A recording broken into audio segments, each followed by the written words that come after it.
బంధాన్ని వాళ్ళు కూడా ఎక్స్పెక్ట్ చేయలేదు.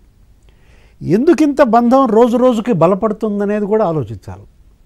శివశంకర్ గారు అన్నట్టు రాష్ట్రం యొక్క అవసరాలే వీళ్ళని ఇలా కలిపాయనుకోవాలా, లేదు రాజకీయ అవసరాలే కలిపాయనుకోవాలా, లేకపోతే ఇంకేదన్నా ప్రజల ఆకాంక్షలు. అంటే శివశంకర్ గారితో పాటు రాష్ట్రం అవసరాలే కాదు, ఈ రాష్ట్ర ప్రజల ఆకాంక్షలు. అప్పట్లో వీళ్ళిద్దరూ పొత్తు పెట్టుకోవాలని అందరూ కోరుకున్న పరిస్థితి మనం చూసాం. అప్పుడు ఏమైనా ఒత్తిడి వచ్చింది, తెలుగుదేశాన్ని ఒంటరిగా పోటీ చేయమని కొంతమంది అంటే, తెలుగుదేశం జనసేన పొత్తు కావాలనేది అనేక మంది కోరుకున్న సందర్భంలో ప్రజల ఆకాంక్షలుగా మనం చూడాలి ఈ బంధాన్ని కూడా. ఇవాళ గతంలో రాజకీయ పార్టీల మధ్య పొత్తులు ఎన్నికల వరకే ఉండే, ఆ తర్వాత ప్రభుత్వాలు ఏర్పడేవి, ఆ ప్రభుత్వంలో వాళ్ళు రకరకాల పాత్రలు పోషించిన సందర్భం ఇది. ఎక్కడ చూసినా మీరు చూసారా, తెలుగుదేశం పార్టీ కానీ చంద్రబాబు కూడా తెలుగుదేశం అనే పదం వాడతలేదు. తెలుగుదేశం ప్రభుత్వం అనే పదం కూటమి అంటున్నారు. కూటమి ప్రభుత్వం అనేది ఎంత ప్రజల్లో రిజిస్టర్ అయింది, బలంగా వెళ్ళింది కూడా మనం ఇక్కడ చూడాలన్నమాట. రెండు పార్టీల పొత్తుగానో ఇద్దరు నాయకుల పొత్తుగానో చూడకూడదు. ఇది ఒక బలమైన ఆకాంక్షగా చూడాలి. అంటే ప్రాంతీయ పార్టీలు కాబట్టి సహజంగానే నాయకులే పార్టీలు. ఎవరైతే వాళ్ళతో నడుస్తారో, ఆయన అన్నాడు కదా, నాతో పాటు ఎంత దూరమైనా నడవటానికి సిద్ధంగా ఉండేవాళ్లే నాతో రమ్మని అన్నాడు. జన సైనికులంతా ఆయనతో పాటు నడిచారు. ఇవాళ ఇంత గొప్ప విజయాన్ని ఆయనకి ఇచ్చిన నేపథ్యంలో ఇవాళ అతను డిసైడింగ్ ఫ్యాక్టర్. ఏది మనం అనుకున్నాం బిగ్గెస్ట్ బెనిఫిషియరీ అన్నది కూడా అందుకే అన్నమాట.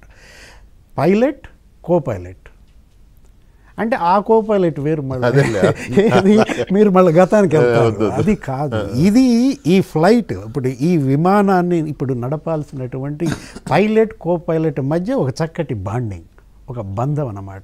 సో సురక్షిత ప్రయాణం.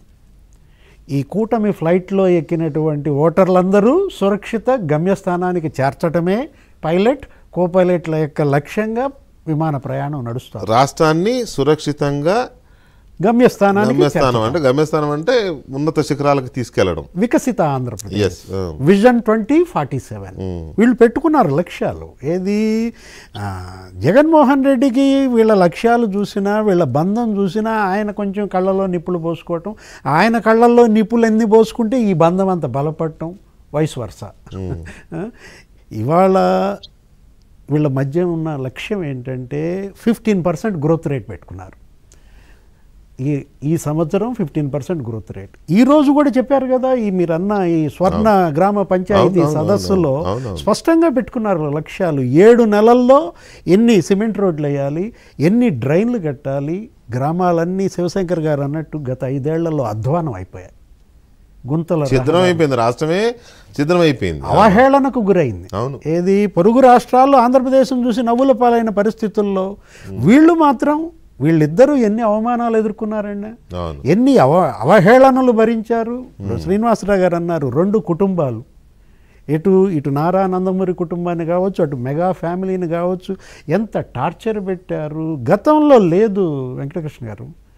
ఏది ఈ మధ్య దేశంలో ఎక్కువగా వినపడుతున్న సెంటెన్స్ ఏంటంటే, రాహుల్ గాంధీ మరి ఎవరు అన్నట్టున్నారు, ప్రేమ దుకాణంలో ద్వేష రాజకీయాలు, లేకపోతే ద్వేష దుకాణంలో ప్రేమ రాజకీయాలు.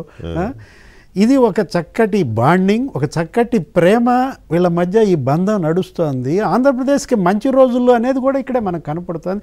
ఇది అవసరం కూడా. శివశంకర్ గారు అన్నారు కదా, ఏమని, ఇది రాష్ట్ర అవసరాలు మీరు అన్నట్టుగా, నేనంటోంది ప్రజల అవసరాలు, ఆకాంక్షల మేరకే ఈ బంధాన్ని చూడాలన్నమాట. కాకపోతే దీన్ని అటు ఆ పార్టీ శ్రేణులు, ఇటు ఈ పార్టీ శ్రేణులు ఇక్కడ